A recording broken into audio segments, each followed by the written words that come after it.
So today we're going to go through an ancient text called Drishya Viveka. Now, roughly that translates to the discrimination or the difference between the seer and the seen. And this is one of those ultra efficient Vedantic or Hindu Upanishadic texts. It relates to that philosophy, that post-AD Hindu philosophy. The reason why I say it's efficient, at least for me personally, when I first read this and went through it, and actually Swami led me through it, it made significant impact on what we would normally call enlightenment. All right, so we're going to go through this. It's a very short text, although it takes a little bit to go through this first time around. It's a very short text, but it is efficient at blowing your mind and changing your reality.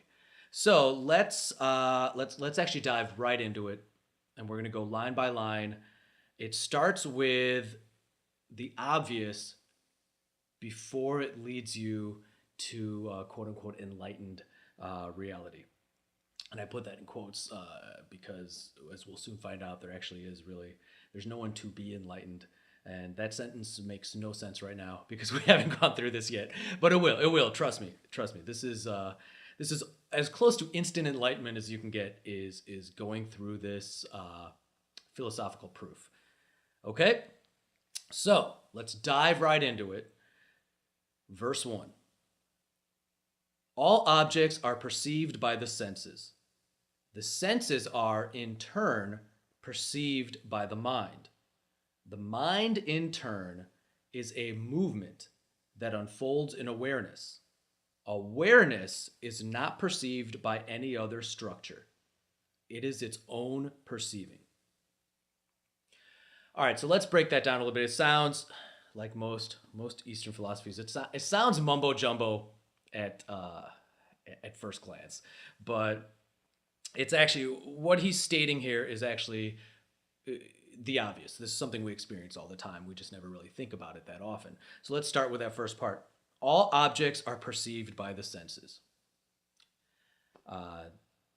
That's obvious, right? Your reality is perceived by your senses. And I know this focuses a lot on the seen and the unseen. It's going to focus on vision a lot, but it really pertains to every sense we have. Vision is just the easiest one because that's the most relevant, unless you're blind and then, hearing. And then if you're deaf, it's vision, right? So, we also have taste and touch and all of that. And this really pertains to all of those.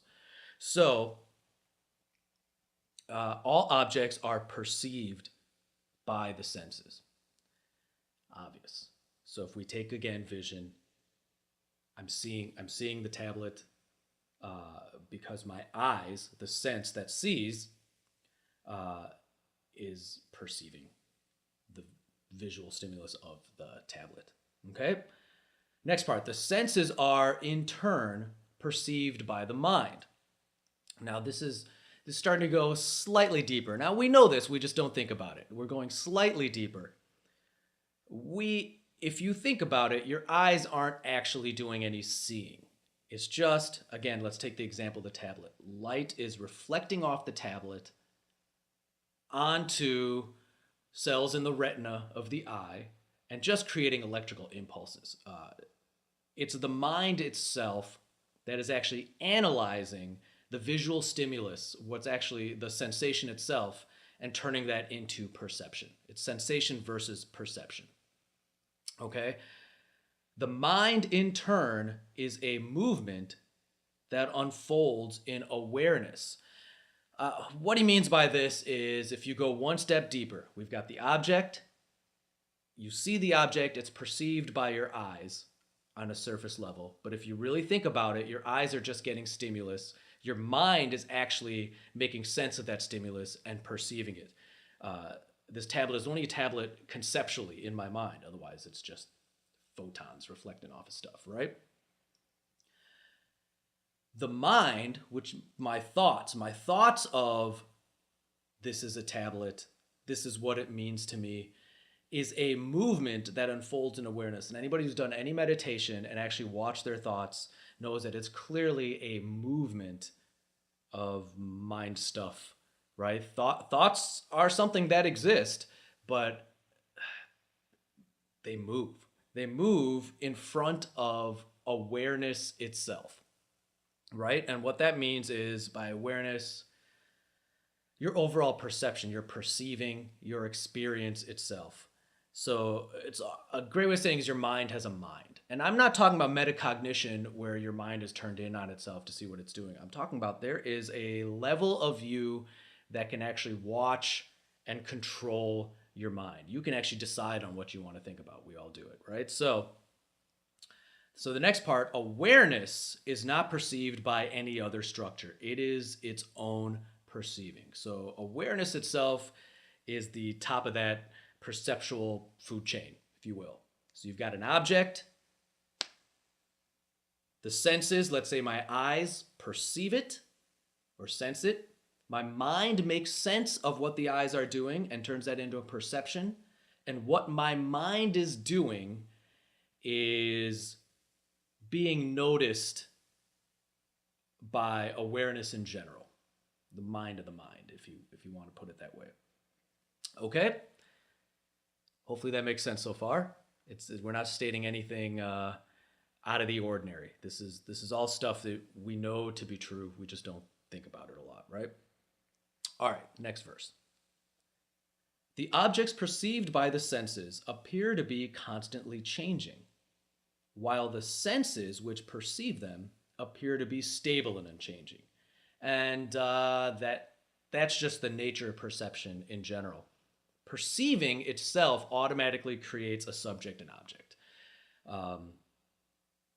And I know that also sounds like mumbo jumbo, but let's take the tablet again for an example. When I see the tablet, really all there is, I shouldn't say all there is at this point. Let's say what's going on is the act of seeing. The act of seeing itself involves the notion of an object that's being seen and the subject, the seer itself. And that happens with all the senses. When I hear, the act of hearing itself causes something that is heard and makes me the hearer of that which is heard. Okay? Now, every time that happens, it causes this relativity. You know, like when you're sitting on a train and you can convince yourself that the outside is moving, even though you're moving in the train. It happens in a car too. You can be moving in a car and you can actually convince yourself that the stuff that you're driving past is moving and you're not the one moving. It's relativity, right? So who's to say which one of you are actually moving? So this is kind of what he's alluding to. The objects perceived by the senses appear to be constantly changing. And we can attest to that. Stuff you're looking at moves, sounds we hear change. But it seems that our eyes themselves, when we see something moving in front of it, are stationary. The eyes being the senses that for vision, when we perceive them, appear to be stable and unchanging, right? So, I mean, we know that not to be true, which he'll get to next, but just go with him. He's got to state the very basics first, right? So when you see something moving, it appears that that thing is actually moving and you as the seer or your eyes themselves are stationary in order for that to be seen moving. Okay? Next verse. On close inspection, however, the senses are realized to be constantly changing, while the mind, which perceives these changes, appears to be stable and unchanging. Again, it's that same phenomenon. It all depends on where you want to direct what you're thinking about. All right, so on close inspection of when we see things moving around, in fact, it's our senses that are changing. The electrical impulses are firing like crazy from your retinal cells and your neurons and the little hairs in your ear that move when sound waves hit it. And it seems that our senses themselves are what's changing, giving all sorts of informational activity to the mind. And the mind is what is still and unchanging. It's sitting there, not moving, understanding all the chaotic activity that's being thrown at it from the senses. Next verse. You see where we're going with this. Upon close inspection, however, the mind is seen to be constantly changing. The constantly changing mind can be seen due to the unchanging nature of awareness. Now, again, anybody who's ever meditated even a little can see that the information that the mind is coming up with is constantly changing. Your thoughts, so I look at this. This is the object, this tablet. I can't even call it a tablet yet. Let's say take this object, light reflects off of it, hits my retina, fires up those retinal cells. That information is passed on to my mind. Now my mind comes up with the information, this is a tablet. But it doesn't stop there. This is a tablet. The case the tablet in is red. This is a case. I can see, my mind can tell me where the case separates from the tablet, and also all in the same parade of thoughts. I am this person watching this, and pretty soon it delves into difference between iPads and Android tablets and Windows tablets, and which one is better. And next thing you know, I'm running through a to-do list in my head of all the stuff that I've got to do that day, right? Like the thoughts are just going crazy, right? They're going up and down and all over the place. And when you actually inspect it without trying to grasp at a specific thought and just watch them, the awareness, this is where you realize that you are not your thoughts. You are not your mind. You are actually someone or something that is watching your mind's activity. You can actually step back and experience your thoughts come and go. And that is what he's referring to as awareness. Okay? Next verse. Oh, and he's saying that awareness is stable and not changing. It's everything else that's changing. So we've got multiple levels of what's changing. Next verse. Awareness is unchanging and ever present, while all changing phenomena arise within this unchanging awareness.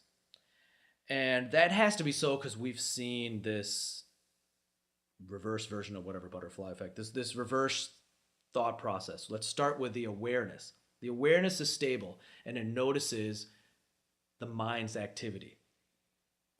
The mind's activity, however chaotic it is processing even more chaotic information from the impulses coming from the senses. The senses themselves are processing even more chaotic information of a bombardment of stimuli. Okay? So all of that is changing, constantly changing in real chaotic fashion if you actually think about it. Your quote-unquote external world is total chaos. Even in its most peaceful moments, there's a lot going on, right? But the awareness behind all of that stuff is actually always there, and it doesn't change. It is always just awareness. Okay? Next verse. Feel free as you're going through these to note down questions and send me these questions, because we're going through this, and sometimes you can get stuck on a thought and you need some further explanation, and each person is different. So, next verse. The sense of I, which arises within the mind, takes itself to be conscious. That's obvious. When you ask yourself, who am I? The answer is usually, I'm me, right? It doesn't go further than that. And we take ourselves to be conscious. We take the notion that this person that we are is conscious. Okay, easy enough.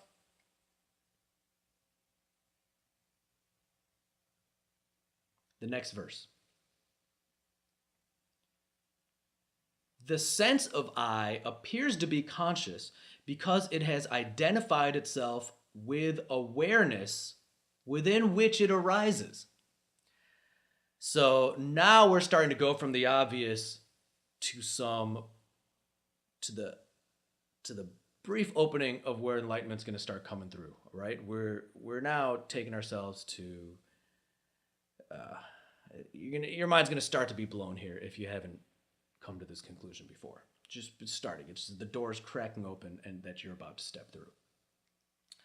The sense of I appears to be conscious because it has identified itself with awareness within which it arises. So if you think about it, so let's go back to the mind. So let's forget about all the objects you sense, your sensations themselves, the senses themselves from vision, hearing. Let's forget about all that. We can now take for granted that that's base level stuff. Real processing is going on in our minds.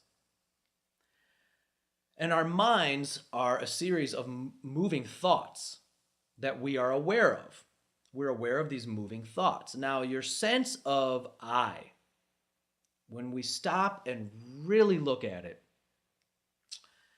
is a thought in itself.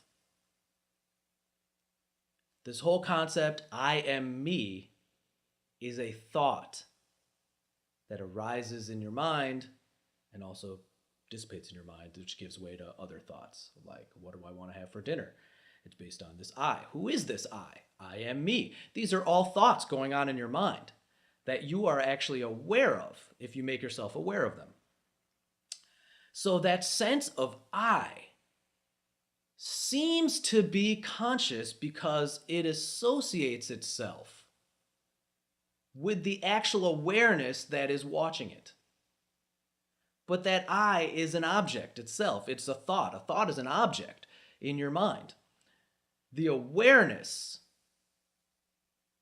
is watching that thought, I am me. Okay? So, it gets a little confusing, but that's what's going on here. Your sense of I am me, is really the notion that you feel that you are a conscious being is not necessary. It's a bit of an illusion. You, as this body and mind inside a physical body, that notion that that is you and you are conscious is illusory because you have identified yourself, your sense of I has identified itself with the awareness that is actually watching all of that. Okay. Next verse. So this explained a little better. The sense of I identifies itself with awareness as a result of three factors: the movement of the mind within awareness, the movement of thought within the mind, and ignorance of the awareness itself as the underlying essence. So, the first two parts are nothing to worry about, right? So, the I identifies itself with this awareness simply because the mind moves in front of this awareness. Thoughts move within this mind that you have, and those aren't a problem at all. The problem comes when we forget that we are actually the awareness itself that can actually see the movement or experience. See is the wrong word. See really means vision. That it can experience the movement and understand the movement of the mind itself and the thoughts within the mind. We can experience the process of how our minds create our reality. We can experience it happen. And we're actually the experiencer of that. And then which actually gets to a little more, those of you who've actually jumped ahead in non-duality lessons will actually, your hands are going up right now saying that you can't be an experiencer of the experience. It's all just the action of experiencing itself. But let's not go there yet, okay? Just consider yourself the witness of everything that's going on right now. Just stick with that one. Next verse. The misperception of the sense of I as conscious stops upon, it actually says ceases. I've changed it to stops. The misperception of the sense of I as conscious stops upon the realization of the existence of awareness. That right there is a groundbreaking level of enlightenment that anybody can easily have access to. This is why they suggest you meditate. Meditation is not necessary, it's just extremely beneficial for this purpose right here. You stop and you actually watch your thoughts. You will eventually ask the question, if I'm watching my thoughts, who am I? If I'm noticing this concept, I am that, I can't be that. Because you cannot be the mind that you're watching. Because they're separate. There's a knower and the known. There's a seer and the seen. So if you are seeing a thought, you can't be the thought. You're the seer, not the thought that's seen. So if your thought is, I am so-and-so because of XYZ, that's just an object in your mind. You are actually the one thinking that thought. And again, as we get further, the language I'm using now in hindsight will sound a little misleading, but you've got to go with me because there's really no other way to explain it. So I'm hopefully not confusing those who are a little more advanced in this. All right. So he's gonna go into some supporting evidence. During waking and sleeping, the I thought, meaning I am me, believes in the notion of a being a separate self. But during deep sleep, the belief in being a separate self disappears. And if you just think about it a little, I know people overanalyze this concept. This concept comes up a lot in Eastern traditions of waking, sleeping, waking, dreaming, and deep sleep as the three worlds of existence. And it gets a little confusing. It's nowhere near as complicated as everyone makes it out to be. It's just hard to explain, so people elaborate on it more than it should. Just this is all you need to know. When you're awake, you think of yourself as a person inside your body, and the rest of the world is separate from you and it exists outside your body. This is what everyone can agree with. This is what you feel is going on when you're awake. Now, when you're dreaming, you feel you are that character in the dream, and the rest of what's going on in the dream world is separate from that character in the dream. And that's what he's getting at. But when you are in ultra deep sleep, when you're no longer dreaming and you're just asleep, where there's very little brain activity going on, there's none of that going on. You have no sense of you. It's all gone. You're in deep sleep. You have no sense of this is the world and this is what's going on. I am so-and-so and separate. And none of that would make sense in deep sleep because there is no you in deep sleep.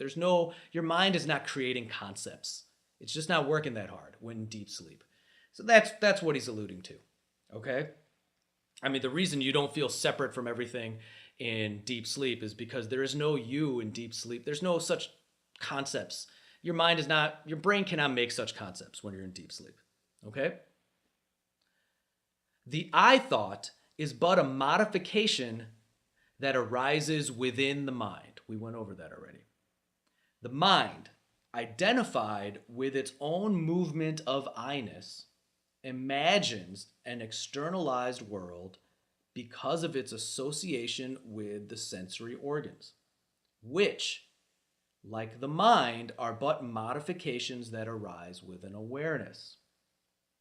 This is that top down I'm talking about. If if mind is something that moves within awareness itself, and your senses are something that move within the mind itself,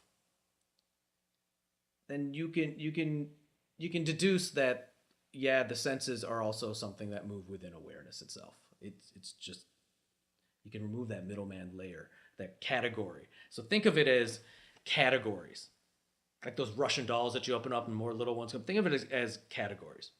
You've got awareness. Within the category of awareness is moving mind and thoughts. Within those are sensory stimuli, your senses themselves.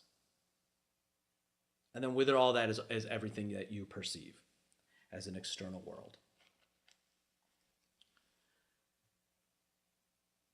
Verse 12. Who am I? What am I? Where am I? When am I? How am I? How is this world created? And who is its creator? This is the way of inquiry as to what is the ultimate truth. These are questions you should always ask yourself. Who am I? What am I? Where am I? When am I? How am I? How is this world created? And who is its creator? We're taught as we become adults to stop asking these questions, because the general consensus is there are no answers for these questions. And that's only because we haven't gone deep enough. There is a great answer to all of those questions. You just need to ask yourselves those questions and not be afraid of the answer. And it makes people uncomfortable as they get closer to the truth, because the world as you know it starts to crumble away. You can question your sanity sometimes. So if you're doing it in this guided process, you know a little more what to expect and not be frightened when the world as you know it starts to crumble away intellectually. I mean, it obviously doesn't physically crumble away, but intellectually how you view it starts to change. Okay? Next verse. I have a body, but I am more than this body. The body is comprised of the elements, but I am more than these elements. I have these 5 senses and mind, but I am more than these 5 senses and mind. This is the way of inquiry as to what is the ultimate truth. And those are obvious statements. You should be thinking about those statements a lot, though, and what those actually mean to you. Next verse. The misperception of separation. And by separation, he's talking about this notion that I am this thing and everything else around me is separate from me as this thing. This misperception of separation dissolves when, through inquiry, separation is discovered to be only the product of the mind's identification with its own thoughts, especially the thought I. Okay, so that's a bold statement that if you haven't gone through this, you may disagree with. It kind of shakes your reality a little bit. But as soon as you think about it even a little bit, you see that it's true. You are not a separate body with a mind person inside this body that's separate from everything else you're experiencing. The very act of experiencing has no choice but to create an experienced and the sense of an experiencer. The act of seeing has no choice but to create an object that is seen and the notion of a seer. And by sheer necessity or inevitability, you will associate yourself as the seer. The act of seeing creates the illusion that there is something being seen. It has to. It has no choice. It's part of the whole process. It wouldn't make sense without it.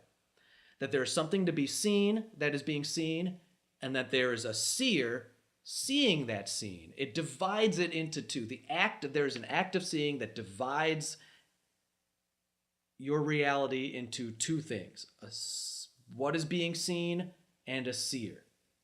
And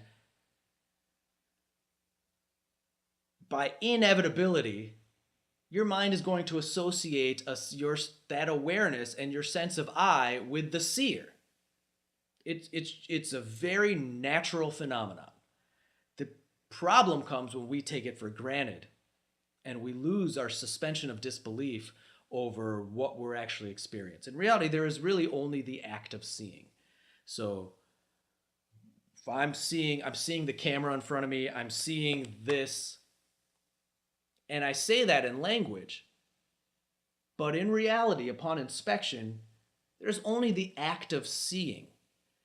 The notion that there is this that I'm seeing and me as a seer is noise or artifacts. It's a superimposition, for lack of a better word, of my mind. Those are concepts that arise because the human mind likes to tell stories. We can get into that. We can get into a neuroscience lesson later if you want. The difference between sensation and perception. But just when you think about it, you don't need a neuro degree to realize when you think about it that the act of seeing creates a seer and the seen. But they're all together as one act of seeing. There is no separate seer from the seen. Okay. Next verse. Identification with the belief of separation gives rise to limited understanding. Limited understanding creates a veil wherein the mind splits the unitive awareness, which is all there is, the awareness, into two. This is just what I said before. The internal perceiver that believes itself to be separate and a perceived separate external world. Okay, I'll go to the next verse before I go into this example. The next verse. The mind splits unitive awareness into perceiver and perceived. The perceiver, which is only a thought, when you really think about it, you being a perceiver is only a thought. It's a concept in your mind.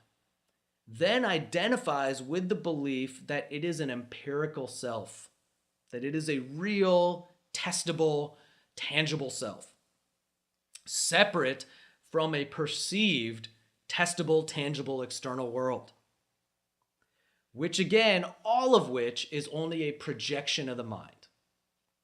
So I'm going to go into this. And the human mind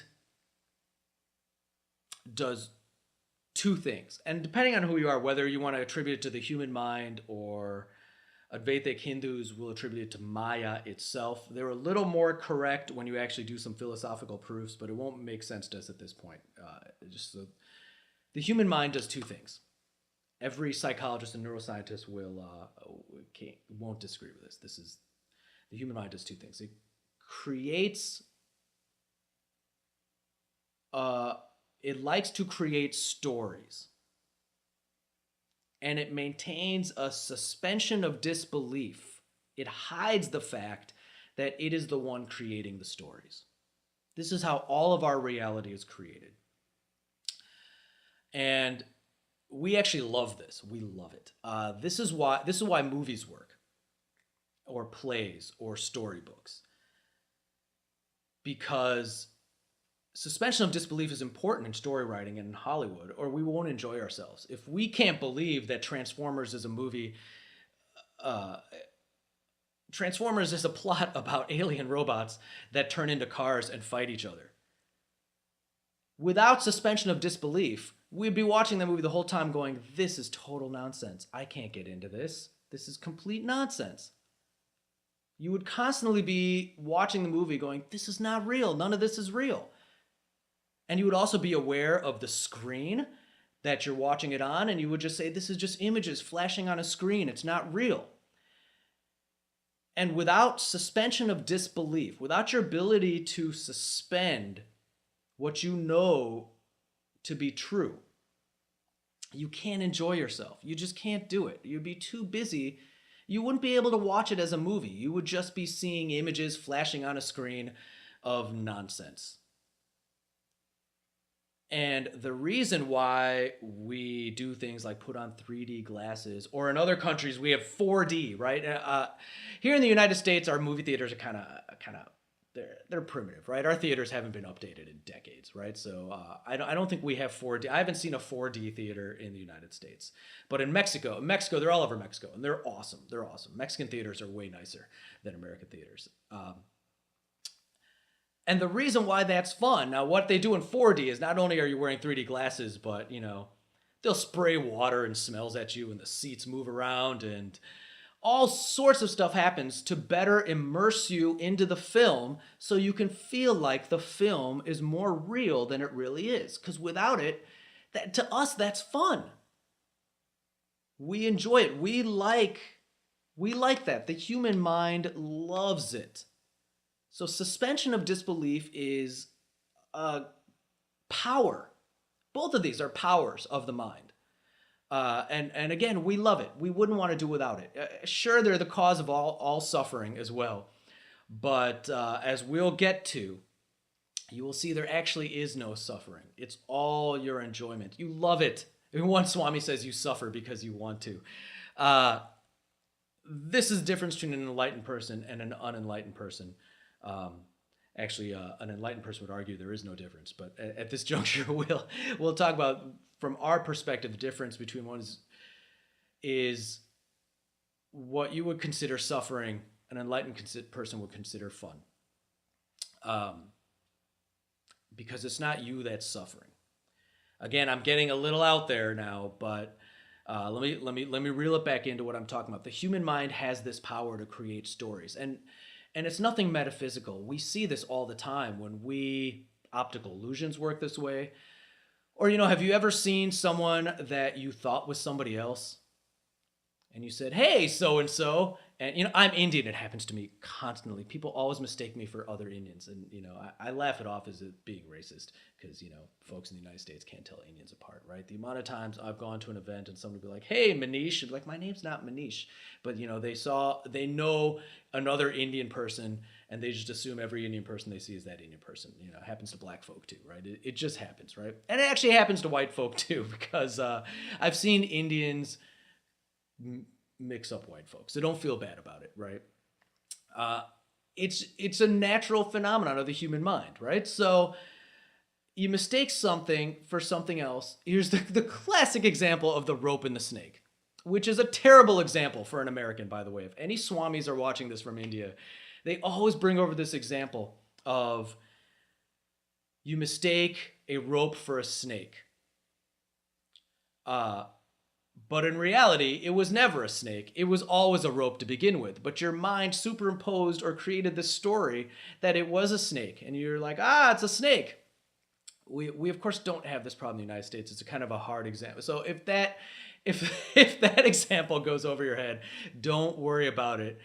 It goes over my head too. I only understood it after the fact. Simply because in America, we really don't have experience with neither snakes nor ropes. The only time I've seen snakes are at the zoo, and they're safely behind a cage, and they're fun. And the only time I've ever had experience with a rope was in junior high gym class when an angry gym teacher was forcing me to try to climb it.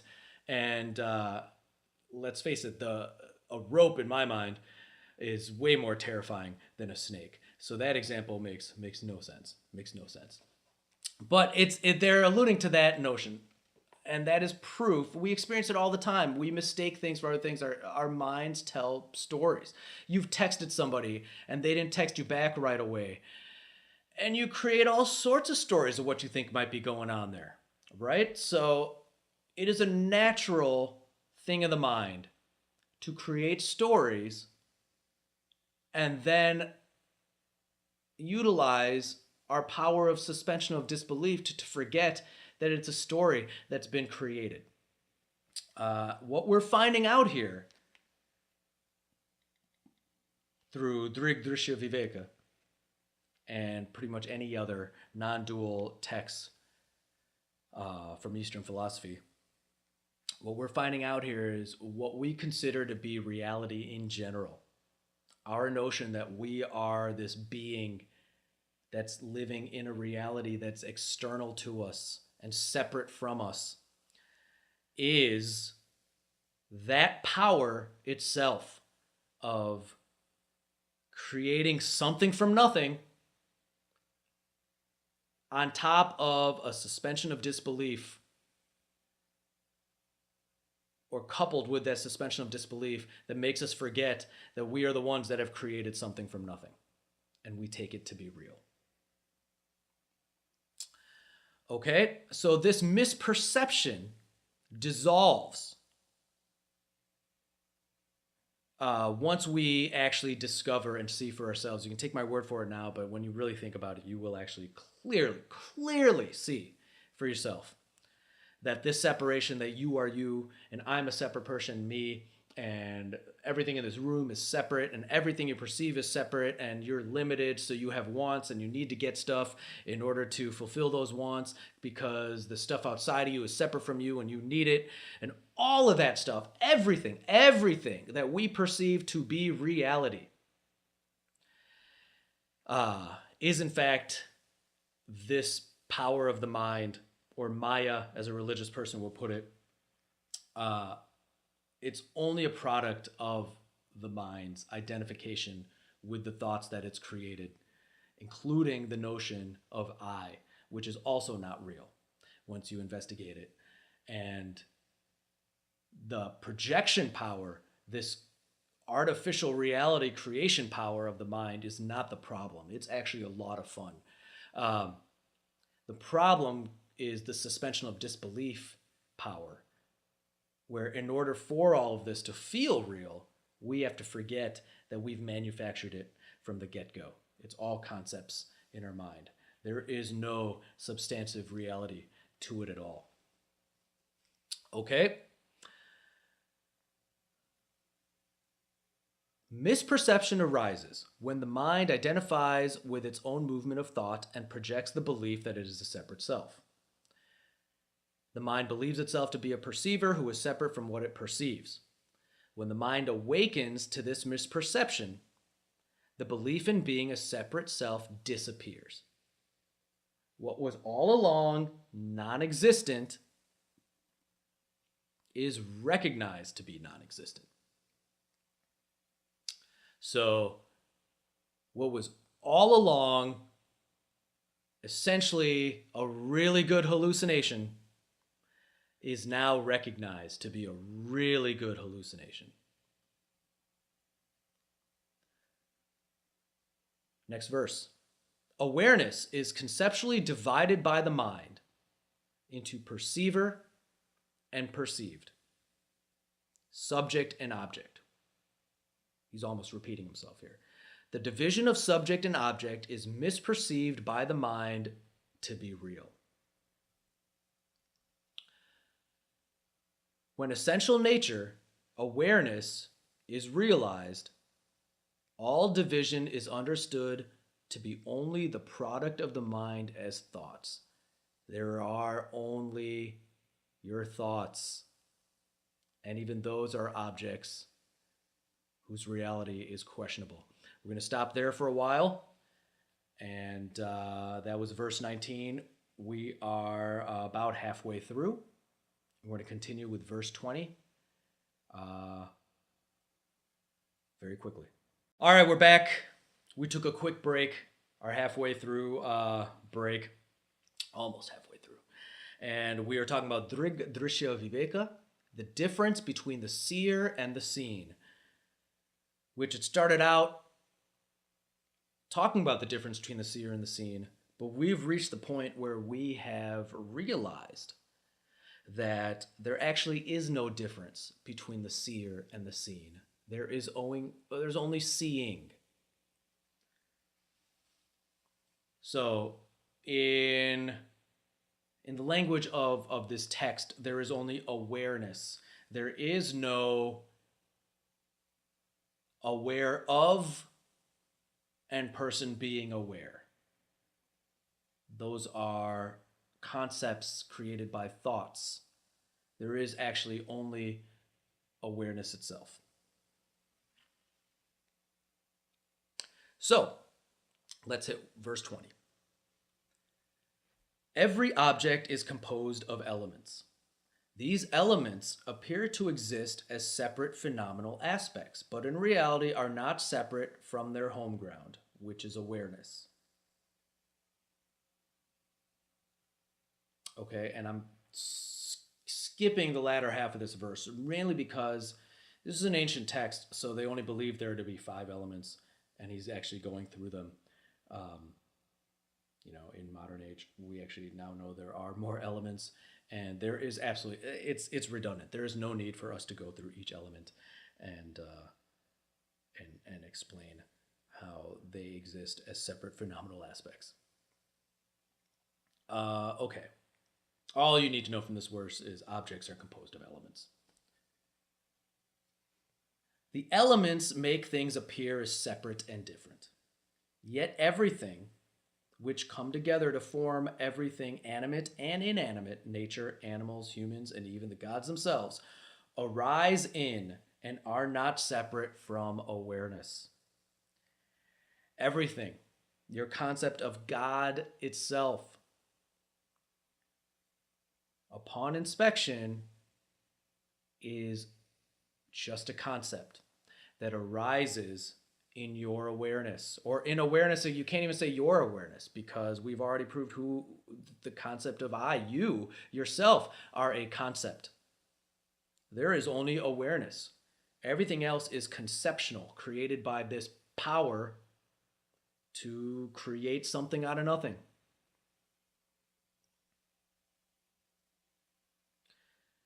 Name and form are merely concepts.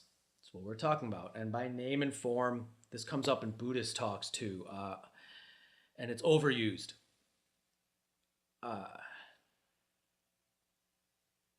Concepts. Concepts are concepts. I mean, we have no doubt on what a concept is at this point. So, tablet, this rectangular thing itself in a red case, these are all concepts attributed by my mind. And it goes further to name it as tablet. Now, they're merely concepts. They're thoughts. Nothing more, actually. Everything, my mind can trick me and say, oh, but it feels so real. But the notion of feeling itself and what I'm feeling is thought. The notion of what I am feeling, that I am feeling something, is also a thought. It's all just thoughts that come and go within awareness. But it's not a bad thing, even though it's the cause of all suffering, but it's still not bad. There actually is no suffering, and we'll get to that. But they can serve as pointers back to the awareness in which they arise. You can use everything you experience to your benefit. And this is where this text almost flicks on the switch to enlightenment. I mean, it is so efficient, and it's now giving you easy, efficient, practical methods for enlightenment to just come on. It's great. There's no need. I mean, it helps, but the way he's going to go through this is you don't have to sit and meditate. You don't have to fast. You actually don't have to be a vegetarian and do all the millions of things that help facilitate the ability to come to this understanding. But if you can do it without those things, you can. And he's showing you how, right? So, everything we're perceiving, name and form. Again, let's go with vision, since that's the focus he likes to go with. Anything you see can serve as a pointer back to the awareness in which they arise. When awareness recognized and awakens to itself, there is uninterrupted abiding as awareness, even as name and form continue to arise. So here's an example I like to use. When we're little, or even ancient man, saw the sun rise and the sun set, we actually see a sun come up and go down and go away. Once we as people learned that that's not actually happening, we are now aware that there are planets orbiting a star. And the sunrise and the sun setting is really just the rotation of our planet and its relative position to the sun. We know that when the sun sets, the sun is not actually gone anywhere. We still use the terms sunrise and sunset. We still see the sun appear and the sun disappear. But once we know that it actually hasn't gone anywhere, there's no reason to freak out when it's nighttime and start to do a bunch of superstitious prayers and dances in the hopes that the sun's going to come back the next day. There's no reason to create a mythology of the sun, where it goes, and try to figure out where it goes. It hasn't gone anywhere. Once we know this, we still experience sunrise and sunset. It appears and disappears. But we know what's really going on, so it doesn't matter.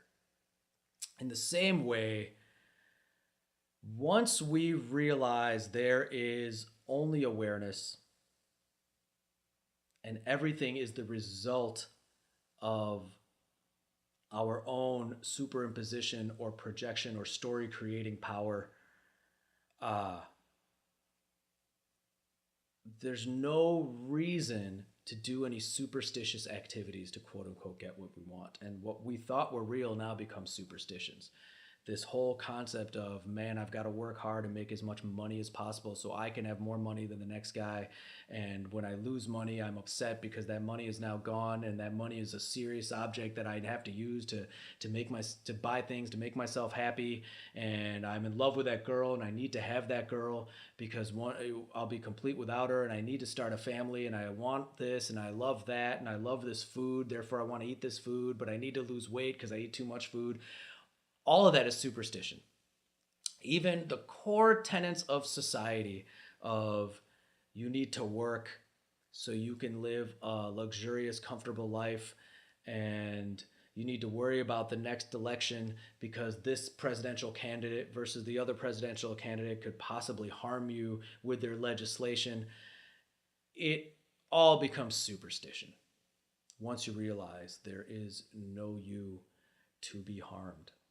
No harm can come upon you based upon, within the story we've created, sure. But no harm can come upon you. No harm that happens to the characters within your story can actually affect you. Okay? There are two types of concentration, which may be practiced in order to realize the ultimate truth of non-dual awareness. This is getting good. 1. Object-centered concentration. And 2. Object-less concentration. The former may be divided into two types. Concentration that is associated with thought and concentration associated with sound. He's moving into hearing now, which is interesting. And my guess is possibly because there's a lot less audio stimuli to surf through. In my personal experience, if I focus on vision, there's so much going on visually. If I focus on what I'm actually hearing, there's not that much going on, unless you're in a big city. All right. So he's saying you can concentrate. An easy way to enlightenment, he's saying, is you can concentrate on your thoughts or you can concentrate on sounds. All movements, is the next verse, all movements that arise in the mind are to be treated as objects. And they are. Object meaning subject and object. Anything you are aware of. Awareness, remember, consists of an illusory subject and object. Anything you are aware of is the object. The person who is aware is subject. Here, awareness becomes the subject itself. I'm talking grammatically. Awareness becomes the subject itself that is aware of an object. The Buddhists will actually go a step further and talk about how once you think of awareness as awareness, awareness then has become an object, and the awareness of that awareness is the new subject. But then when you think about that, that becomes the new object, and you get this infinite loop of subject and object, which shatters your reality even further. Next verse. I am being, awareness, bliss, unattached, self-luminous, and free of separation. This understanding is known as inquiry, in which ideas are present. Samadhi.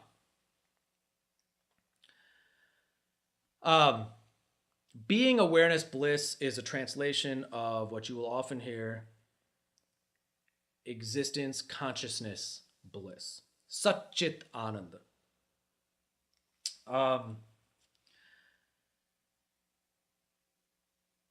Awareness is a better word, in my opinion, than consciousness. Consciousness is it just doesn't seem like a real world in our colloquial language. Awareness is good. We know what awareness means. Awareness is awareness. Being, I think a better word is existence.